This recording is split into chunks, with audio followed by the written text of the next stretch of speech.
자, 강력한 부동산 규제가 딱 발표됐을 때, 이제 시장이 완전히 멈추겠다. 이렇게 생각한 분들 많았죠.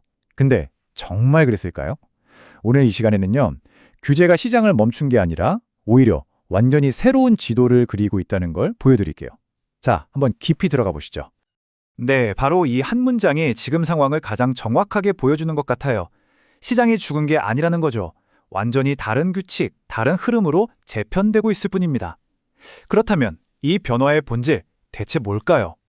자, 그럼 먼저 규제가 발표된 직후에 시장이 겉으로 어떻게 반응했는지부터 한번 살펴볼게요. 10월 15일이었죠? 규제가 시행되고 나서 시장은 과연 어떤 모습이었을까요?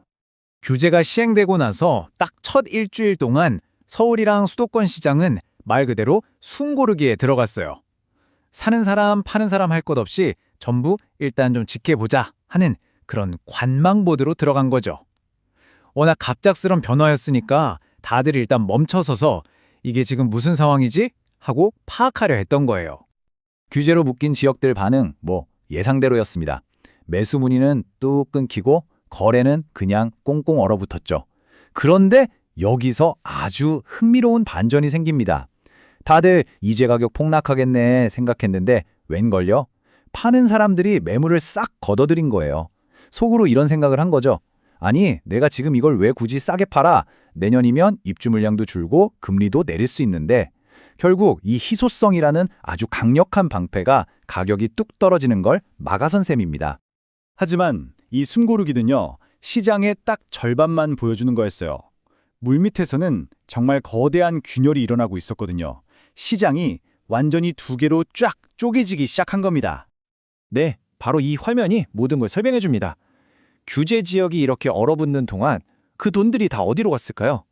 바로 규제를 피한 지역으로 싹 몰리는, 우리가 흔히 말하는 풍선 효과가 나타난 거죠. 한쪽을 꾹 누르니까 다른 쪽이 불룩 튀어나온 거예요. 규제 지역에서는 집 좀 볼 수 있나요? 하는 전화가 뚝 끊겼는데 비규제 지역에서는 오히려 전화통에 불이 나고 집값이 막 치솟기 시작한 겁니다. 그리고 바로 이 숫자가 그 명백한 증거입니다. 13억 5천만 원. 이게 뭐냐면요, 규제를 피한 일산의 한 아파트 가격이에요. 불과 얼마 전까지 11억 12억에 거래되던 게 규제 발표 딱 나자마자 순식간에 13억 5천에 팔린 겁니다. 단 일주일 만에요. 그 많던 저가 매물이 그냥 싹 사라질 정도로 시장이 들끓었던 거죠. 야, 정말 규제가 막지 못한 돈이 어디로 또 얼마나 빠르게 흘러가는지 보여주는 놀라운 사례가 아닐 수 없습니다. 바로 이거예요. 이게 시장의 본질인 거죠. 아무리 강력한 댐을 쌓아도 돈은 물과 같아서 언제나 가장 약한 고리, 그 빈틈을 기가 막히게 찾아내서 흘러 들어갑니다. 이번 규제는 그 물줄기의 방향을 바꿨을 뿐이지 흐름 자체를 막지는 못한 거죠. 자, 이렇게 시장이 둘로 쪼개지면서 또 다른 심각한 문제가 생겨났습니다. 이건 정말 우리 모두의 삶과 아주 직접적으로 연결된 문제인데요. 바로 전세 시장입니다. 지금 전세 시장의 가장 큰 문제가 뭐냐면요, 매물이 나오는 족족 사라지고 있다는 거예요. 정말 나오기가 무섭게 사라져요. 가을 이사철이라 전세 구하려는 사람들은 줄을 섰는데 정작 시장에는 집이 아예 없는 그런 기현상까지 벌어지고 있는 겁니다. 이런 현상은요, 정말 세 가지 요인이 동시에 빵! 하고 터지면서 만들어진 퍼펙트 스톰이라고 할 수 있어요. 자, 첫째, 대출 규제 때문에 집 사야겠다 하던 사람들이 어쩔 수 없이 전세 시장으로 밀려났습니다. 둘째, 전세를 끼고 집을 사는, 우리가 갭투자라고 하죠. 이게 막히면서 시장에 나올 전세 매물 자체가 확 줄어버렸고요. 그리고 마지막으로 새로 짓는 아파트, 즉 신규 입주 물량까지 줄어들면서 이 공급 부족에 그냥 기름을 부어버린 거죠. 그러니까 보세요. 살겠다는 사람은 넘쳐나는데 공급은 세 방향에서 다 막히니까 전세값은 오를 수밖에 없는 구조가 딱 만들어진 겁니다. 자, 이렇게 전세 시장이 압박을 받으면서 많은 분들이 어려움을 겪고 계신데요. 근데 아이러니하게도 바로 이 똑같은 규제의 압력이 다른 한쪽에서는 아주 독특한 기회를 만들어내고 있다는 사실 알고 계셨나요? 그렇다면 현명한 투자자들은 지금 과연 어디를 보고 있을까요? 핵심 키워드는 바로 이 눌림 구간이라는 개념입니다. 이게 뭐냐면 시장이 죽은 게 아니라 강력한 규제 때문에 일시적으로 눌려있는 상태다, 이렇게 보는 거예요. 마치 용수철처럼요. 꾹 눌려있는 거죠. 그리고 바로 이렇게 눌려있는 시기에 개인적인 사정으로 난 지금 무조건 집을 팔아야 해 하는 사람들한테서 시세보다 저렴한 급매물이 툭툭 튀어나온다는 겁니다. 이게 바로 위기처럼 보이는 상황 속에서 찾을 수 있는 진짜 기회인 거죠. 일반 아파트 시장이 이렇게 복잡하고 어려워지니까 투자자들의 관심이 자연스럽게 다른 곳으로 옮겨가고 있어요. 그게 어디냐? 바로 미래 가치를 품고 있는 재개발, 재건축 물건들입니다. 지금 당장의 규제보다는 더 멀리 보고 장기적인 변화 가능성에 돈을 걸고 있는 거죠. 좀 더 구체적인 예를 들어볼까요? 예를 들어 노량진 같은 재개발 지역에서는 특정 시점이 지나면 집을 팔아도 조합원 자격을 넘겨줄 수가 없게 돼요.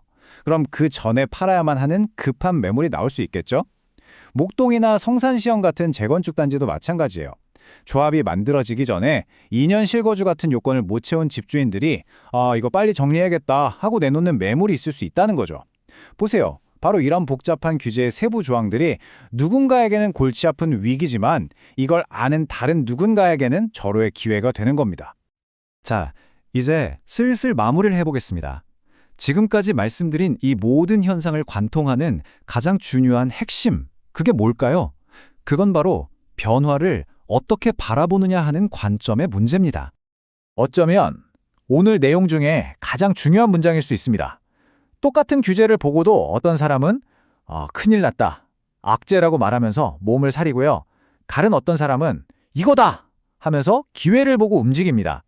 결국 시장의 방향을 결정하는 건요, 그 빽빽한 법조항 자체가 아니라 그 조항을 어떻게 해석하고 어떻게 반응하는지, 바로 사람들의 생각과 행동이라는 거죠. 그래서 마지막으로 여러분께 이 질문을 꼭 드리고 싶습니다. 지금의 이 눌림 구간, 여러분의 눈에는 어떻게 보이시나요? 모든 게 끝난 것처럼 보이는 위기인가요? 아니면 다음 상승 사이클을 준비할 수 있는 절호의 기회인가요? 결국 이 규제가 그려낸 새로운 부동산 지도는요, 어떤 사람에게는 헤어나올 수 없는 미로가 될 거고 또 다른 사람에게는 보물지도가 될 겁니다. 중요한 건 왜 지도가 바뀌었어? 하고 멈춰서 불평하는 게 아니겠죠? 바뀐 지도 위에서 새로운 길을 찾아 나서는 겁니다. 그리고 그 길 끝에서 기회를 발견하는 건 결국 먼저 움직이고 행동하는 사람의 몫이 될 겁니다.